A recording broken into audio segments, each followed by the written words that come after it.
मेवात जिला मुख्यालय नुह स्थित सेठ चुहिमल का तालाब अपनी खूबसूरती के साथ साथ गुंबद में की गई चित्रकारी के लिए खासी पहचान रखता है। सेठ चुहिमल की 7वीं पीढ़ी के वंशजों ने गुंबद की सुध तो ली, लेकिन इस ऐतिहासिक तालाब की सफाई से लेकर सबको लुभाने वाली खूबसूरत छतरियों को प्रशासन और सरकार पूरी तरह भूल गई। मेवात जिला 2005 में बना, लेकिन आज तक भी सरकार किसी ऐतिहासिक स्थल को पर्यटक स्थल के रूप में विकसित नहीं कर पाई। अगर सेठ चुहिमल तालाब को सरकार पर्यटक स्थल के रूप में विकसित करे तो मेवात के लोगों की सुविधा के साथ साथ सरकार को राजस्व की भी बढ़ोतरी ही नहीं, इतिहास को भी संजो कर रखा जा सकेगा। सेठ चुहिमल के वंशज में से 7वीं पीढ़ी से ताल्लुक़ रखता हूँ। मेरा नाम चंद्रभान गुप्ता है। पेशे से मैं अध्यापक रहा हूँ। और ये जो सेठ चुहिमल थे, जैसा उनके बारे में मालूम पड़ा है, वो नमक का व्यापार करते थे और उनके आसपास यहाँ जो स्टेट बैंक के पास उनका रकबा भी निकला था बाद में, वो ज़मीन अब भी नमकीन बताती है, ये उनका रकबा होता था। और जो आज हिंदू हाई स्कूल है, हिंदू सीनियर सेकेंडरी स्कूल, वो इनका नमक का गोदाम हुआ करता था, जो कि सेठ चुहिमल के समय में ही उन्होंने शहर के लिए डोनेट कर दिया था। उनके टाइम के तालाब और छत्तियाँ बनी हुई हैं। पुरानी हवेली है जो कि बहुत आलीशान एक महल की तरह बनी हुई है।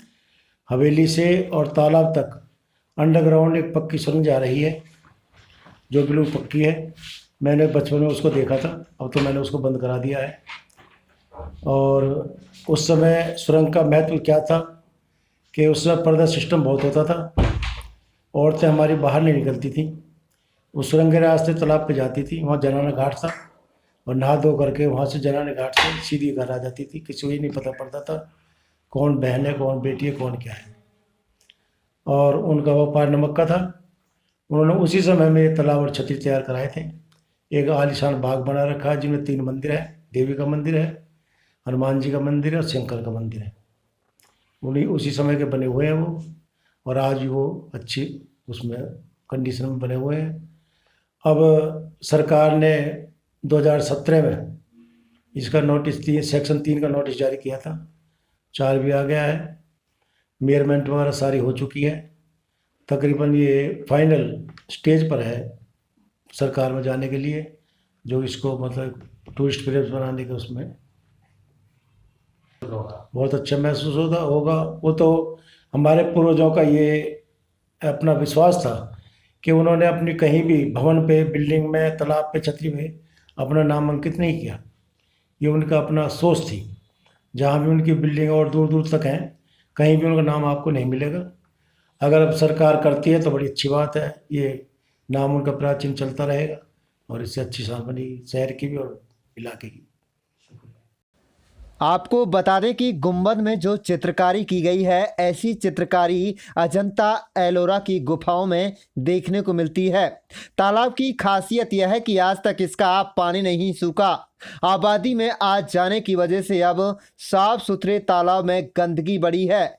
मेवात जिले में ऐतिहासिक इमारतों की कमी नहीं है, लेकिन जिला मुख्यालय नुह में होने की वजह से इसे आसानी से पर्यटक स्थल के रूप में विकसित किया जा सकता है। गुंबद के अंदर जो विशाल गुफा है वह सैकड़ों मीटर दूर सेठ चुहिमल के महल तक जाती है। सेठ चुहिमल आज से सैकड़ों साल पहले इस इलाके के काफ़ी अमीर व्यक्ति थे।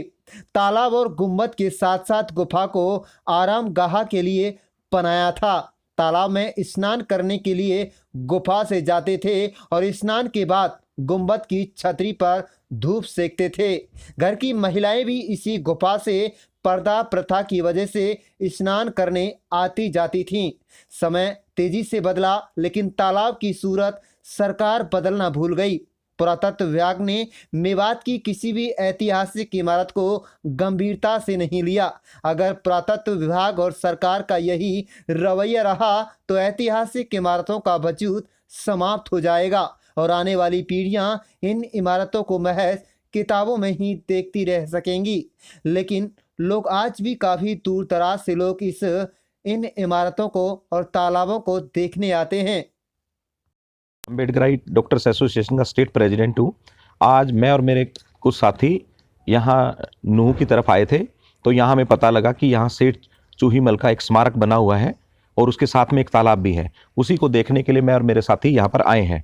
बड़ा अच्छी कारीगरी इसकी की गई है और उसके साथ साथ जो तालाब है वो भी बहुत अच्छा है। और लेकिन हमने देखा कि यहाँ पर बड़ा साफ सफाई का बहुत अभाव है।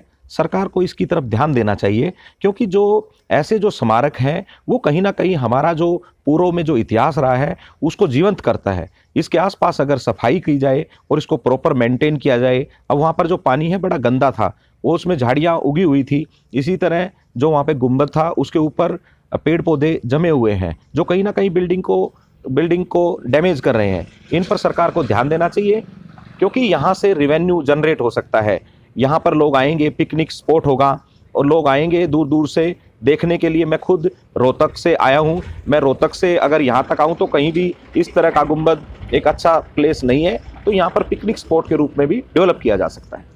भाजपा जिला अध्यक्ष नरेंद्र पटेल और सेठ चोहिमल के 7वीं पीढ़ी के वंशज सेवानिवृत्त मास्टर चंद्रभान गुप्ता ने कहा कि अब जल्द ही सरकार इस तालाब और छतरी सहित बाग इत्यादि की जगह को पर्यटक स्थल के रूप में विकसित करने की दिशा में कदम बढ़ा चुकी है। पर्यटक स्थल बनते ही राजस्व आने के साथ साथ देश दुनिया में नुहू की पहचान होगी। सीएम मनोहर लाल का भी लोगों ने सेठ चोहिमल तालाब व छतरी की कायापलट करने की दिशा में बढ़ाए गए कदम का स्वागत करते हुए आभार व्यक्त किया। आप देख रहे हैं पत्रकार लियाकत अली के साथ दीपा सिंह की रिपोर्ट। चैनल को सब्सक्राइब करें, रोजाना देखें जिले की ताज़ा खबर। ये जो लाला चोहिमल जी की छतरी और तालाब है ये बहुत प्राचीन है, लगभग 350 वर्ष प्राचीन है ये। तो यहाँ पर सेठ हुआ करते थे लाला चोहिमल जी। तो आज भी उनके वंशज 7वीं पीढ़ी उनकी आज यहाँ पर मौजूद है। ये तालाब हमने कभी अपनी ज़िंदगी में अपने बुज़ुर्गों से नहीं सुना ये तालाब कभी सूखा होगा। ये कभी आज तक नहीं सूखा। रही इसकी गंदगी की और उसकी बात कि इतनी बड़ी जगह को साफ करना, संभालना करना, उसके लिए बहुत संसाधन की आवश्यकता होती है। परिवार है इनके, कोई बाहर रह रहा है, कोई कहीं रह रहा है, तो वो तो संभव हो नहीं पाता। हाँ, डीसी ए.के. सिंह जब यहाँ एसडीएम ए.के. सिंह 95 में जब यहाँ पर थे, उस समय से हमने चर्चा चलाई थी कि इसको जो है गवर्नमेंट अंडरटेक करके पुरातत्व विभाग को दिया जाए। समय समय पर ये बातें चलती रही और जब से भाजपा की सरकार हरियाणा में बनी है तो इसमें पुरजोर कोशिश करके और ये इसमें आज हम यहाँ तक पहुँच गए हैं कि सरकार ने ये चीज़ें मान ली हैं। जैसे सीएम साहब आए थे उस समय हमने इसकी अपने शेख मूसा की बात भी रखी थी। अपने नल्लड़ मंदिर की, ये भी बहुत प्राचीन मंदिर है, पांडुकालीन मंदिर है। इसी प्रकार से भौण मंदिर है अपना फिरोजपुर झिरका में, और अपना फिरोजपुर झिरपे मंदिर है। क्योंकि ये जो अरावली की पहाड़ियाँ हैं ये पांडुकाल से, पांडु की जो जब वो अज्ञातवास में रहे थे उससे सारा इनका इतिहास निकलता है। तो नूह में भी जो मंदिर है ये लगभग 5000 वर्ष पुराना है। शिवलिंग है बहुत ऊंचा और सर्प उसके अंदर बना हुआ है। पहाड़ में ऊपर कदम का पेड़ के अंदर में, जड़ के अंदर में उनकी जो है एक कुंडली सी बनी हुई है। 24 घंटे उसके अंदर पानी आता रहता है। इसी प्रकार से अगर हम ऐतिहासिक की बात और करें तो ऐसे ही झीर मंदिर में, वहाँ पर भी जो है नूह में और झीर मंदिर पर वर्ष में दोनों जो हमारी शिवरात्रियाँ होती है, बहुत बड़ा मेले का आयोजन यहाँ पर होता है। हजारों की संख्या में यहाँ पर लोग आते हैं, सैकड़ों की संख्या में यहाँ पर कावड़ चढ़ती रही हैं। इसी प्रकार से नूह से 3 किलोमीटर दूर पहाड़ की तलहटी में ही मनसा देवी का मंदिर है, वो भी हमारा ऐतिहासिक है। इससे पहले ये पिंडी जो है ये बहुत ही मैं कहूँ कि बहुत सिद्ध पिंडी है माता जी की। ये पहले मंदिर हुआ करता था इंदौर में, यहाँ से पहाड़ी को क्रॉस करके। तो पुजारी वो हमारे यहाँ के बड़ौजी के हुआ करते थे, आज भी उनके वंशज हैं। तो 900 साल पहले बताते हैं कि ये मंदिर की पूजा करने वहाँ जाते थे। कुछ समय उपरांत ये पिंडी वहाँ से अपना आप ही और यहाँ पर हस्तांतरित हुई। यहाँ पर पिंडी ये अपना आप इसने यहाँ पर आ गई। उनके बुजुर्गों को जो पूजा करते थे उन्होंने यहाँ बताया कि भाई ये इस तरह से मैं यहाँ पर विराजमान हूँ। तो उसके बाद फिर यहाँ छोटा मंदिर बना, उसके बाद इसको जो है बड़ा मंदिर बना करके जीर्णोद्धार हुआ। ऐसे ही नल्लड़ मंदिर का जीर्णोद्धार हुआ। छतरी के लिए हम बहुत प्रयासरत थे। मैं मुख्यमंत्री जी का और पुरातत्व विभाग का हृदय से बहुत आभारी हूँ और हमारी नूह की जनता बहुत आभारी है कि उन्होंने एक ऐतिहासिक कदम उठाया है और इसको जीर्णोद्धार के लिए काम किया है। और बहुत ही शीघ्र हमारा नूह जो है बहुत प्रसिद्धि हमारे यहाँ पर नूह को मिलेगी। पर्यटक विदेशों से भी यहाँ पर आएंगे और बहुत नूह का नाम इतिहास के पन्नों में दर्ज हो जाएगा। तो उनके वंशज हैं यहाँ पे। इस छतरी की जो एक जो विशेष बात और रह गई कि जो इनके जो सेठ चूहीमल जी थे, उनका मकान लगभग आधा किलोमीटर दूर इस छतरी से है। आज वो थोड़ा खंडर हालत में है।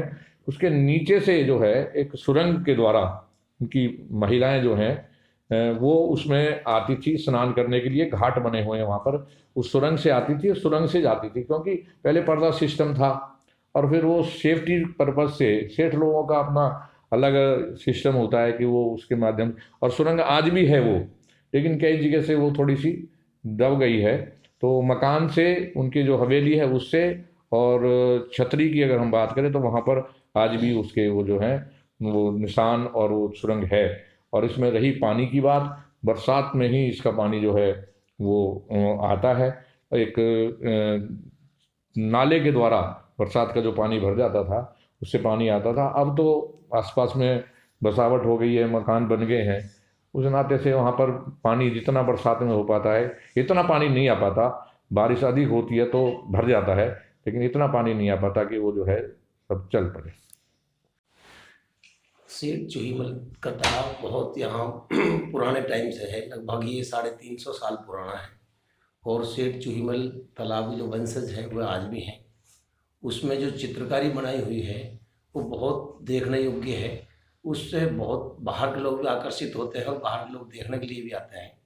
और सरकार से हम सरकार जो कदम उठा रही है उसके काम करने के लिए, उसको दिखाने के लिए, पर्यटक बनाने के लिए, वो हम उससे बहुत हृदय से आभार व्यक्त करते हैं। सरकार का जो ये कदम है, एक मेवात को इस तरीके से पर्यटन स्थल की तरफ से जो धीरे धीरे वो कदम उठाया जा रहा है, उनका हृदय से धन्यवाद करता हूँ। और जो चूहीमल का तालाब है, एक विशेष तौर पर जो हमने भी इनकी कहानी के तौर पे भी और वैसे भी देख करके भी अब देखा है, तो बड़ा प्रसिद्ध अपना ऐतिहासिक जो स्थल है। और इसकी कलाकृति हो, चाहे इसकी तालाब की जो बनावट है, वो सभी बड़ा ऐतिहासिक है। और सरकार का ये जो कदम बड़ा सराहनीय है और मेवात के लिए पर्यटन के तौर पर ये बहुत ही बड़ा मील का पत्थर साबित होगा।